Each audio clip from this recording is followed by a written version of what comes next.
Hello and welcome back. I'm Anna Delman. It is day number 95, and my note for me to think through, I started thinking about it last night. I did write it out last night so that I could meditate on it as I was falling asleep and think through it. And I've been awake since early. It is just after 5 my time, a.m., and I've been thinking about it this morning too. I am an early riser. So the here and now. What to do about our today when it's affected by history.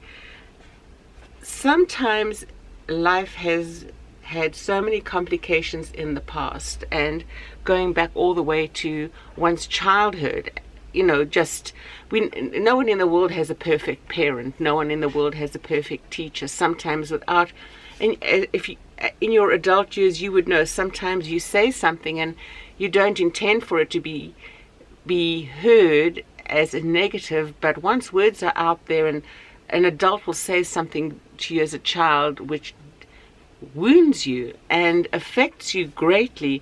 Now, I'm using a very mild example. I know some people have horrendous backgrounds and awful experiences from childhood and they through their teenage years until their early 20s, and some even beyond that. Life can be pretty hard and pretty ugly, as we all know. If not your own personal life, if you have not had those horrible experiences, you know of others who have. So what to do about our today when it's affected by history? Do we dig up all the yesterdays for the answers for today?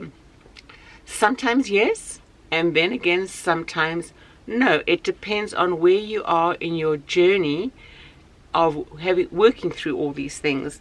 Whatever you choose, your focus must be to bring about changes right here, right now, for you to move forward. It doesn't mean you deny those horriblenesses in your background. You don't deny them. They were there. They made you who you are today. However, how you choose to respond to all of that today affects your tomorrows and the new history you want to write in the story of your life. So how do you go about doing that? Figure out the motivation to change. What is the reason you want to write a new story for your life? And you may think, well, that's an obvious answer. Everybody wants happiness, everybody wants goodness, and everybody wants joy. Get down to the nitty-gritty. What is the core reason and motivation? Who and what are you living for, and whom are you trying to please beyond just you and your immediacy? That comes down to your foundation, your core, that source that's going to secure your future functioning for the new story you want to write on. Dig deeply into that. How are you to respond to those negative thoughts? We all get them. Sometimes you'll do something and it has become such a habit. It's a normal, natural response. How do you stop that? How do you prevent the actions you take, correct, stop, whatever you need to do? We need to plan for it.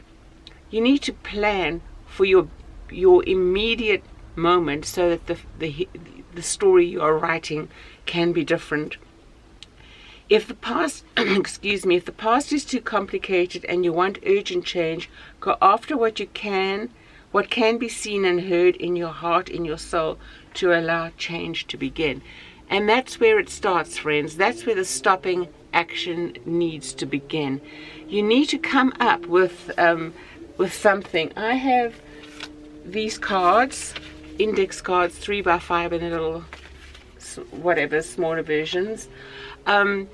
Write on them, put it on your bathroom mirror, place them different places, put one in your purse, so that wherever you are and you need a moment to think about something different, you can pull it out and read it.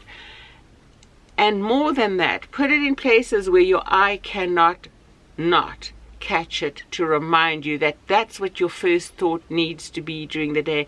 For me, what I write on these, I don't write much on them anymore. I have a big 3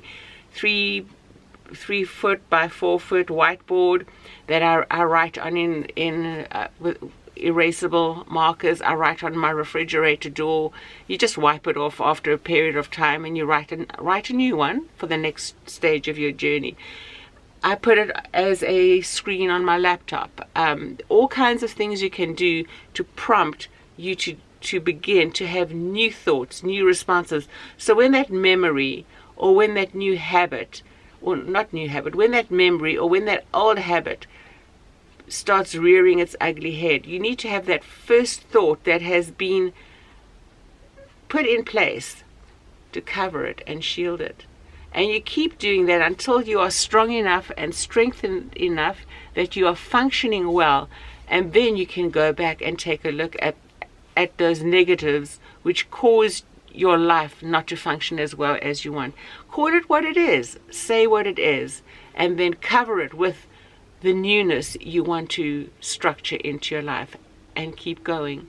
Keep moving forward. You can achieve it. I am working through achieving it more and more. I've come a long way with reinvigorating my health and restoring my life. And I know you can too. So until tomorrow, take care and God bless. And we will talk again. Bye-bye for now.